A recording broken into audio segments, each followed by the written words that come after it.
نو چې لوی دی اختیار هم د هغه سره دی، زور هم د هغه سره دی، مرګ هم د هغه سره دی، ژوند هم د هغه سره دی، ذلت هم د هغه سره دی، عزت هم د هغه سره دی، رزق هم د هغه سره دی، جنت هم د هغه سره دی، دوغس هم د هغه سره دی، هر څه ورسره شته، ټول اختیارات یې خبر ځکه تر ټولو نه لوی همغه ذات دی. نو دې نه غټه خبره دا معرفت څه معنا ورکوي؟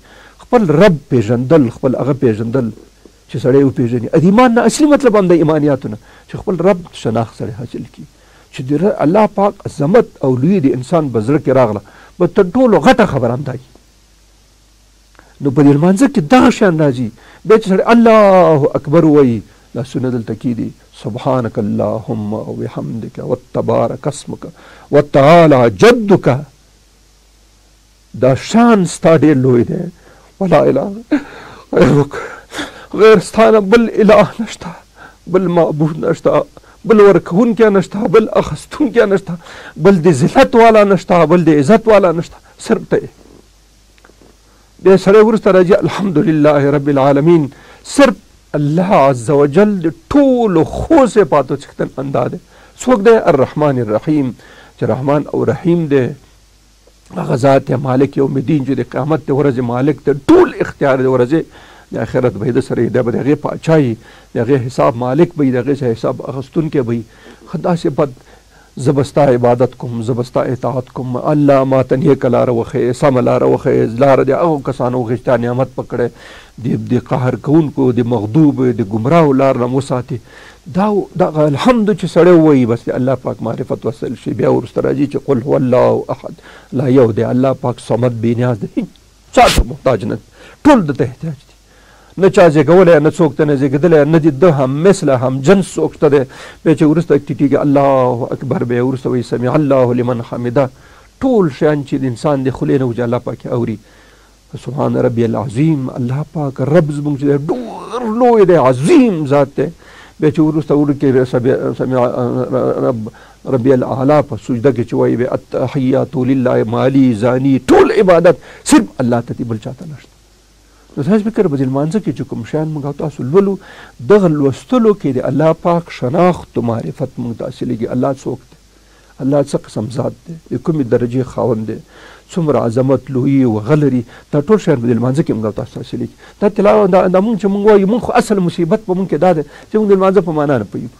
بیا چې لمانځه په معنا پوهېږو، څوک چې لمانځه په معنا پوهېږي هغه په نورو کې څوک شي، هغه بیا په نورو شان اخته شي، کله دکان حساب کوي، کله دفتر حساب کوي، کله پیسو حساب کوي، کله بل حساب کوي، بس موږ غریب لا چې غر کو تباه شي.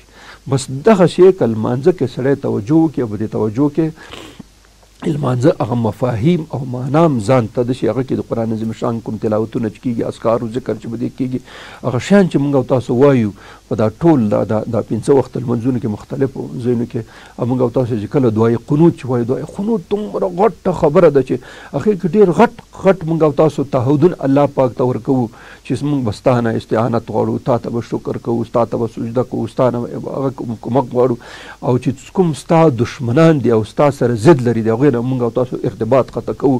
او دا خبرې ټول تعهدات موږ الله پاک دعای قنوت کې الله پاک ته ورکوو. دغسې په تحیاتو کې موږ او تاسو ورکوو التحیات لله والصلوات مالی ځاني، هر څه عبادت چې دي سب ستا دي، د بل چا نه دي. نو دا تعهدات په لمانځه کې دا خبره ده د انسان کله کله الله پاک سره ځان وتړي او د الله پاک معرفت او د هغه شناخت هم حاصل شي. او کله چې الله پاک شناخت او معرفت انسان ته حاصل شو، انسان باندې خامخا اثر غورځي، خامخا اثر پرې کوي، هغه د تاثیراتو لاندې راځي، د انسان ژوند کې یو تغییر او تبدیل راځي. دغه تبدیل او تغییر خپله د انسان د دنیا او د آخرت دپاره ګټه کوي او هغه کامیابي کوي. دا بل غټه خبره دا شو چې که موږ او تاسو دې ته لږ توجه وکړو، د دې لمانځه معنا او هغه مفاهیم حاصل کړو او هغې کې لږ غور او هغه سړی وکړو، کله به صحابه کرام چې په لمانځه باندې ودرېد، د دنیا او د آخرت معافیانه به بیخي ناخبره و، دغسې به یو هغه حالت پرې راغی. یولسم اهمیت د دې دا دی چې دا یوازې په موږ نه چې داسې نه ده چې یوازې په رسول الله وسلم امت باندې یا په خپله رسول الله وسلم باندې دا فرض شوی، بلکې دا په ټولو امتونو باندې. ګوره د آدم علیه السلام نه نیولې تر رسول الله صلی الله علیه وسلم پورې 140,000 انبیا تېر شوي او اندونه امتونه تېر شوي.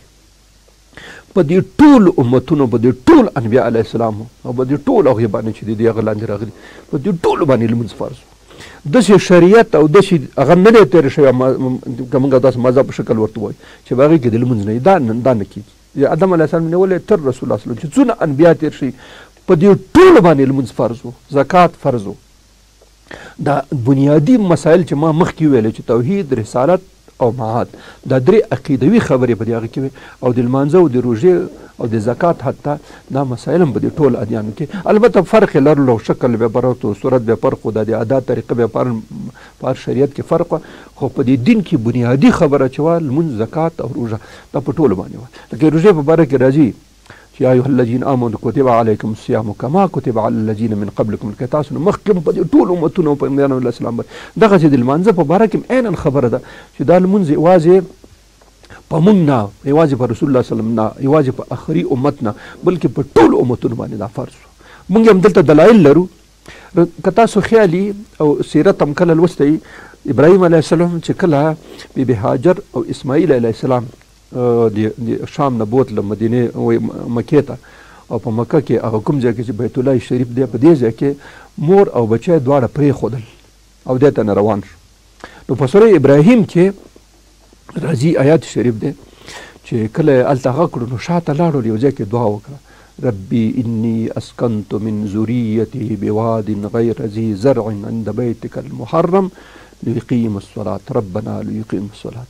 دا خپل بچی او دا خپل ښځه مې، دا اولاد مې دلته د دې په خاطر پرېښی دی په دې دشته کې، په دې بیابان کې چې هېڅ د زندګۍ هېڅ اثار نشته، ما د دې په خاطر پرېښی چې دلته لیقیم الصلاة دا لمونځ قایم کړي، دا د لمونځ نظام چې کوم یو دی دا دلته اوسېدی، دا په دې خاطر کړی.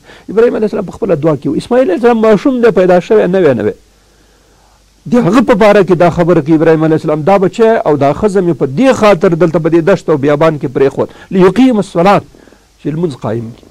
نو ابراهیم علیه السلام د بچي په باره کې وایي، خپله د ځان په باره کې ربي اجعلني مقیم الصلاة، ای ربه مونږ وګرځوې اقام الصلاة والا، د ښه لمانځه والا، لمونځ کوونکی بېله خبره ده، ښه لمونځ والا چې د تا په دربار کې قبول یي، داسې لمونځ موږ ته نصیب کړي چې ستا په دربار کې قبول یي، هغې کې دنیا او آخرت ګډه ورپورې مربوطه ابراهیم علیه السلام خپله وایي. نو معنا دا چې دا لمونځ په ابراهیم علیه السلام و که نه چې دا خبره یې کړې، په اسماعیل علیه السلام خو و که نه چې دا خبره ورته کړې چې دا د اسماعیل علیه السلام دلته د لمانځه نظام جوړوي. نو خوش خو نه وه چې نه وی نو بیا دا دوه یې چله کول، اول یې دا بیانول چې دا کار مې په دې خاطر کړی چې دلته اقام الصلاة دا اسماعیل علیه السلام مور او دا اولاد یې وکړي، ځکه هم دا کار کړی.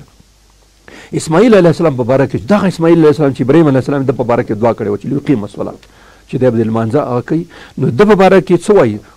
سورې مریم کې په دې 14مه سپاره کې سورې مریم کې آیتونه راځي، وایي چې وکانه یأمر اهله بالصلاة والزکات. اسماعیل علیه السلام داسې پیغمبر و، کانه رسولا نبیه، رسول او پیغمبر او نبی و، هغه به خپل اهل ته، اولاد ته، زامنو ته، خپل خاندان او د خلکو ته امر کولو په صلات او په زکات باندې. دا داسې یو صادق النبیه، صادق پیغمبر او نبی و، نو هغه به خپل اهل ته، خپل خاندان او خپل پیروانو ته، اهل ټول کې راځي، د خپل اولادو ټول راځي کې او پیروان، دوی ته به امر کولو په څه په صلات او په زکات باندې. مخکې د ابراهیم علیه السلام قصه تېره شوه، بیا ورپسې د اسماعیل علیه السلام راغله چې دم دا کار کولو. د شعیب علیه السلام په باره کې راځي، شعیب علیه السلام د خلکو سره د مسایلو باندې لانجه شو. هغه قوم داسې بدبخته قوم و چې په تول کې، په ناب کې، په دې غلط شان کې به غلطي کوي، لارې به یې نیولې، ډاکې به یې کولې، دا به یې کول، دغه مصیبتونه چې دا نن په افغانستان کې شته، دا د مصیبتونه په هغې قوم کې هم دغسې وو. دا چې د غلطیانې دا اداري فساد د شعیب علیه السلام په قوم کې موجود و. هغه به د دې مخالفت کوله چې وای خدای م غر که تباه شئ. نو دا خو تاسو خپل خلکو ته خپله کندې کنې که ولې دا به اداري فساد کوئ؟ دا اداري فساد په هغې قوم کې موجود و. نو چې خبره ډېر لانجې ته ورسېده، دا ورته وایي دا رشوت مه خورئ، دا غلطي مه کوئ، دا غصب مه کوئ، دا کارونه مه کوئ. شعیب علیه السلام به دا خبرې کولې. نو آخر دا خلک ورته رانیغ شو، یا شعیبو الصلاة تأمرک، ایا دا لمونځ دا ته ډېر. شعیب علیه السلام خو د خدای پیغمبر او لمونځونه کول. نو د خلکو داسې فکر ولا چې دا ډېره شیخي کوي، دا شیخي داسې دی هغه ته رسولی دی.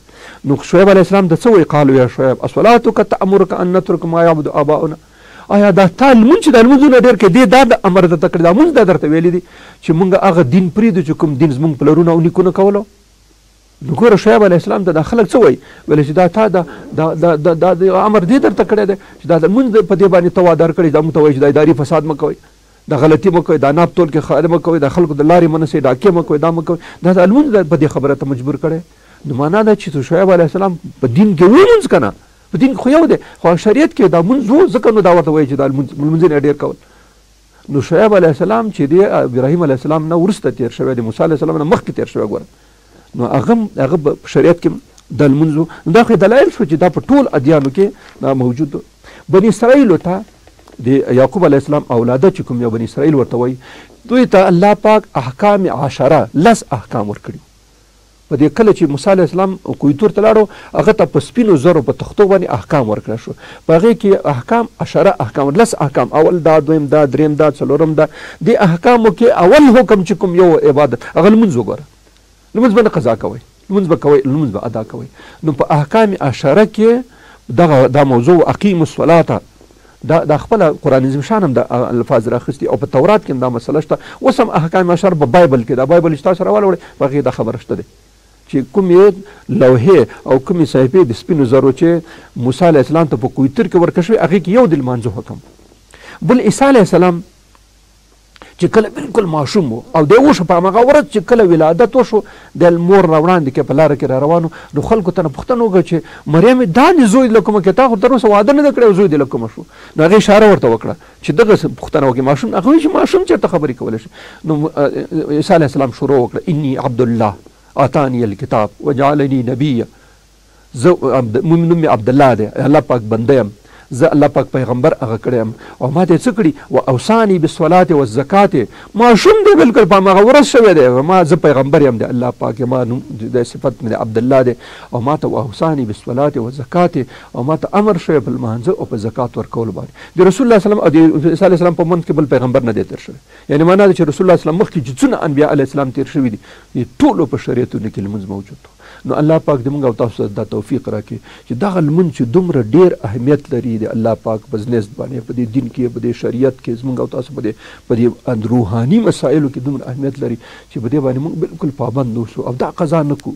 دا نور کارونه هغه دي، خو دې ته ډېره توجه وکړي، کیدای شي الله پاک د لمانځه په برکت باندې زموږ او تاسو زندګي بدله کړي، دا ژوند هم بدل کړي، دا زموږ دا ملک چې کوم یو مشکلات او تکلیفونه دي الله پاک د لمانځه په برکت به دا ختم کړي او موږ او تاسو به داسې یو ټولنه، داسې یو اجتماع په نصیب شي چې موږ انشاءالله ټول به په امن کې ژوند کوو، ټول به خوشحاله ژوند کوو، د دې بدبختۍ، د دې مصیبتونو، د دې تشویشونو، د هغه نه به بیخي خلاص، ټول خلک د موږ غریبانان لیونیان غوندې دي، دا څه حالات دی، په دې باندې به څه کوي. الله پاک دې موږ او تاسو ته په دې دنیا کې توفیق راکړي چې په دې خبره باندې ډېر پابند اوسو انشاءالله، د دې په برکت به موږ تاسو نور اعمال هم صحیح شي. بس موږ الله پاک دې ماته توفیق راکړي او ټول ته دا توفیق ورکړي چې په دې باندې پابند اوسو. واخر دعوانا ان الحمد لله رب العالمین.